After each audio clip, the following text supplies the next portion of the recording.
This content is for educational and informational purposes only. It is not legal or tax advice and does not create an attorney-client relationship.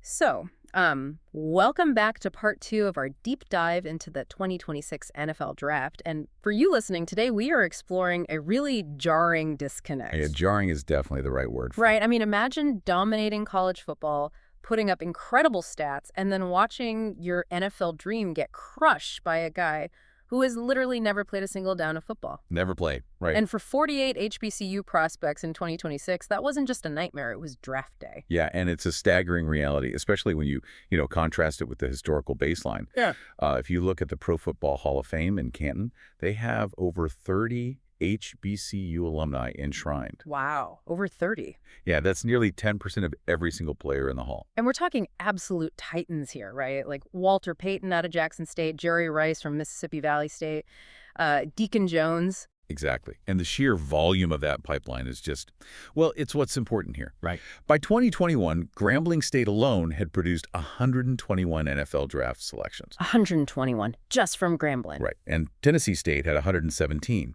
So for decades, these were programs producing NFL talent at a rate that most Power 4 programs today would honestly envy.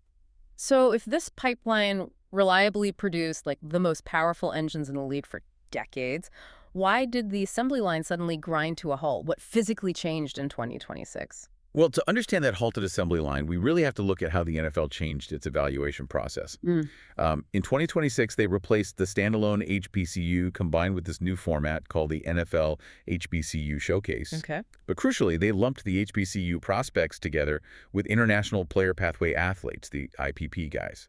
Okay, let's unpack this, because you had 48 proven HBCU prospects there, guys like Eric Hunter, that highly scouted linebacker out of Morgan State. Yeah, fantastic player. Right. And the glaring outcome of this new format is a complete shutout. Absolutely zero HBCU players were drafted. Zero. And here is the bitter irony of the whole setup. You had an IPP prospect named Yor Bernard who gets drafted in the 7th round by the Eagles, right in front of those 48 proven college players. And Bernard had literally never played a single down of college football. Not one down. Ever. But wait, I mean, the NFL is a ruthlessly results-based business, right? If a player has undeniable talent, wouldn't a GM find them regardless of how big their school's weight room is? You think so? Like, why would they care about resources if the college tape is good? Because modern NFL scouting has just fundamentally shifted away from watching game tape.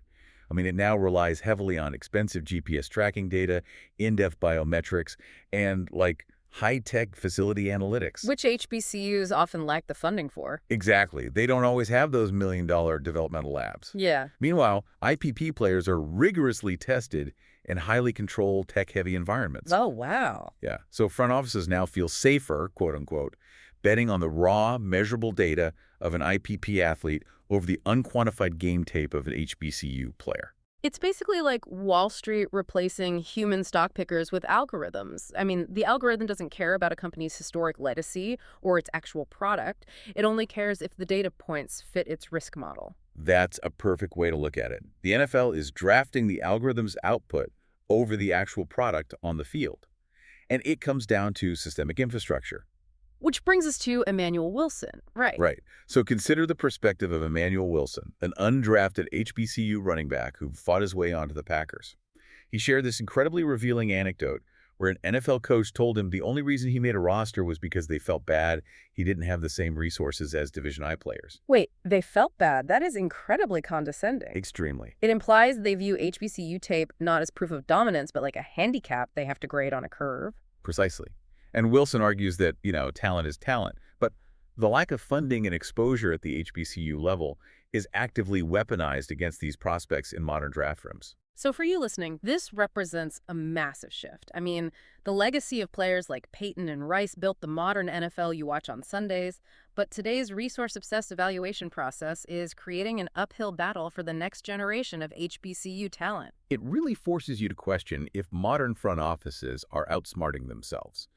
Are they sacrificing proven on-field college production for the theoretical upside of raw, untested athletes simply because they fit a metric profile. It really leaves you wondering, if the NFL continues to draft based on tech-generated metrics over college production, will HBCU programs be forced to become essentially minor league developmental stops? Like, are we entering an era where their absolute best players are forced to transfer to a Power 4 school just to get access to the GPS trackers the NFL demands?